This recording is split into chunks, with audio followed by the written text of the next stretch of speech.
everybody, and welcome to our first coding tutorial for our threaded server. Now this is our server, so let us close it and let's name something called threaded.py. We start with the user bin Python and we will import right away all of the libraries that we need. Since I already have the prototype of this program, I will just import everything right now and we will go through the code together while coding it. Now make sure to realize that first of all, this is not something that is properly coded, neither it should be. For as long as it really works, it doesn't really matter if we imported classes or imported anything else. We'll try to make it as simple as possible so that you can understand it the better. And then if you want to later on, you can just do some modification to the code for your own needs. We are not, once again, we are not the programmers, we are hackers, and all we want to do is get something to work. Then afterwards, if we want to, we can add specific modifications to it for our own needs. So we included our user bin Python line. Right now, let us import the needed libraries. First of all, we know that we are going to need our socket library in order to perform the connection, the binding, the accepting, and the communication between the targets. We also need the JSON library in order for us to implement our reliable send and reliable receive functions, which will allow us to specify any amount of data we want to be received and sent from the target PC. Next thing we want to actually import is the OS library, and the next thing is the base64 library. Now we know that the base64 we will use in order to, for example, receive images and so on and so on. Anything that basically is not a TXT file will crash if you do not encode it and decode it during the sending over socket object. And one last thing, but the most important thing for this project, right after socket, is the threading library. So we cannot create the actual threaded server if we actually do not import a threading library, which will allow us to do that. So, first of all, what we will start is actually coding the simple socket connection now, or binding the socket, however you want to call it. This will not be put into any function anywhere. This will simply be outside of any function. Let me just show you. We will start off by creating a global variable s. Now that global variable will be our socket object, but before we define the socket, let us create the two lists that I was talking about in the previous video. One list will accept or will get the actual IP addresses and binded ports to those IP addresses from the target, and the second list will get the socket descriptors that will actually define to who does which the socket object belong to. So IPs will be the list containing the IP addresses of our targets, and the targets will be the list containing the socket objects of our actual targets. Now we can actually create the socket object itself. It doesn't even matter. We will use the same as in our server. So socket.socket, socket.af_inet, socket.sock_stream. Same thing as before. So we want to use the IPv4 connection over TCP. Let's set the socket option. So set sock opt. We want to use socket.sol_socket and socket.so_vuse addr, also comma 1, and we created everything that is actually regarding our socket. All we need to do right now is bind a port and the IP address and listen for the incoming connections. So we already know how to do all of that. Of course, we are already familiar with everything. We need two open brackets and two close brackets, and we need the IP address of our Kali Linux machine, which is 192.168.1.9 in my case. In your case, you can check it out. And let's say we want to connect to the port 54321 as our usual port. This is our listening port actually. And now we want to listen for the incoming connections, and let's specify 5 connections for now on. So this is our socket creation. We will leave it just like this. All we want to do right now is make an actual function which will accept the connections while the rest of the program is running.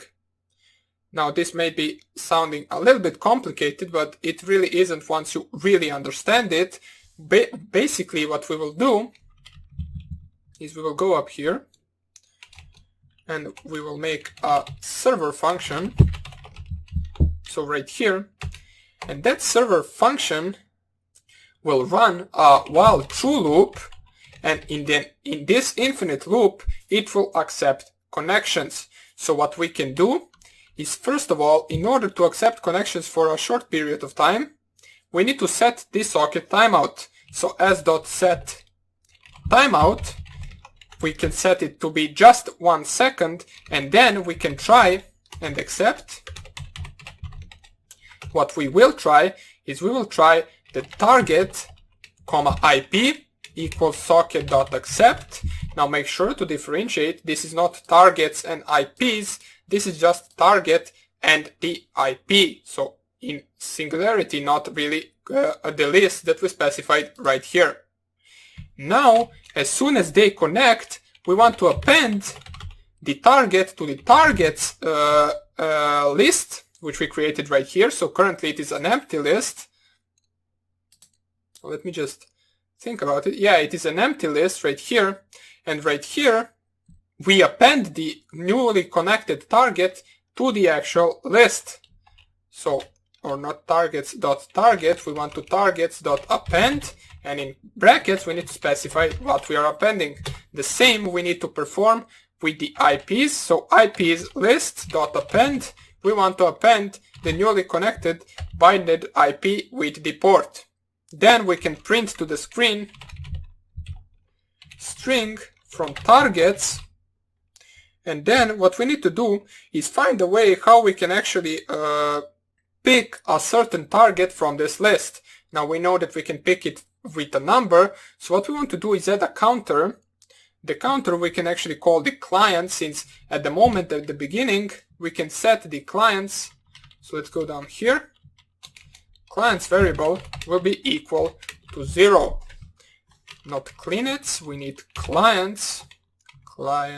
So clients variable is equal to 0. Right after creating the socket, we don't have any target connected, and we can use the clients to be equal to 0. Then in our server function, we need to specify that we are using the global variable clients, and there, once we actually connect, once the target actually connects, we want to print the string from the targets list, from the element add the number of clients, which in this case will be 0, since our first target will take the element numberized under the number 0 in our targets list.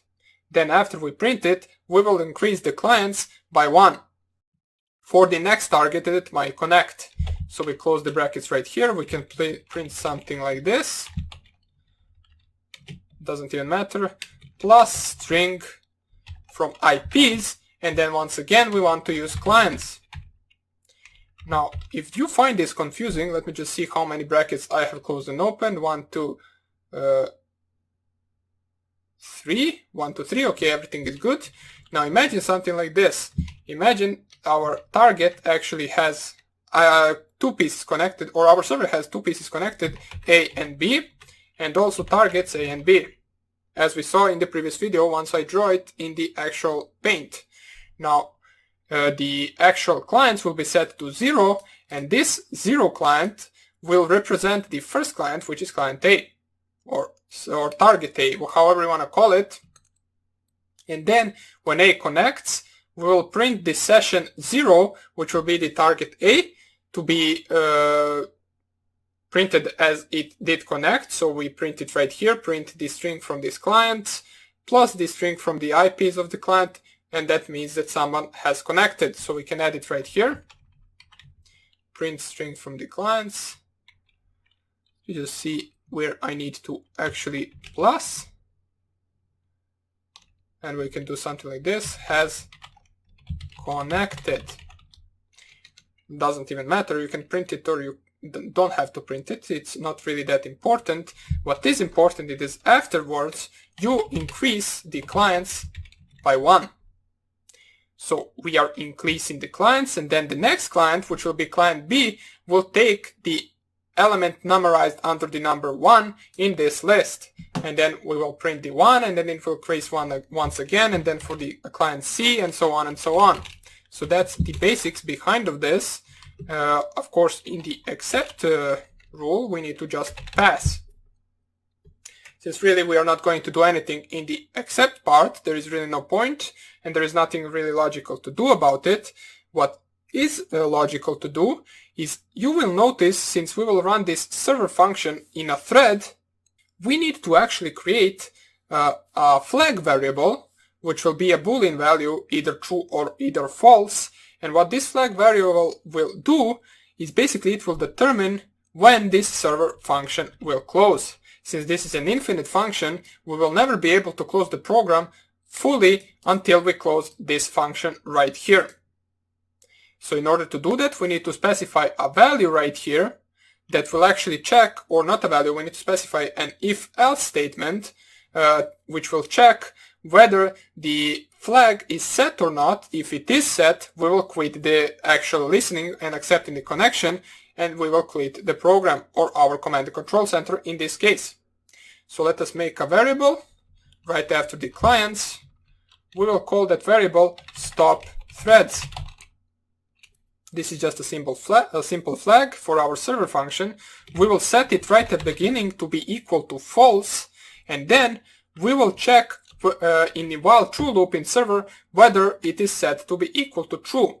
So if stop threads is basically the same if stop threads is equal to true, then we want to break from this while loop and quit this server function. And all we are left to do right now is actually start a thread on our actual server. So let us go down here and let's type it right here.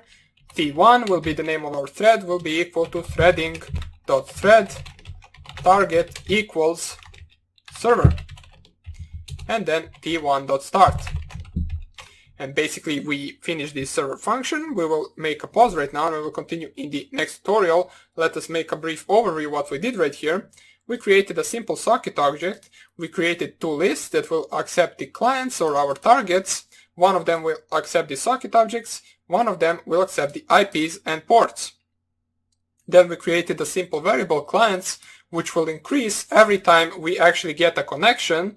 And basically, we also set the stop threads to be equal to false, and that is our flag, which will check when we actually want to close this server function after quitting the command and control center. We will set the stop threads to be equal to true, and then it will set this, it will check this statement right here, and then it will break out of this loop, closing this server function. Afterwards, at the end, right now, all we did was actually create a T1 thread that has a target argument of our server function, and we started that thread. So that would be about it for this tutorial. We'll continue in the next one, so hope you enjoyed it, and I hope I see you in the next tutorial. Bye!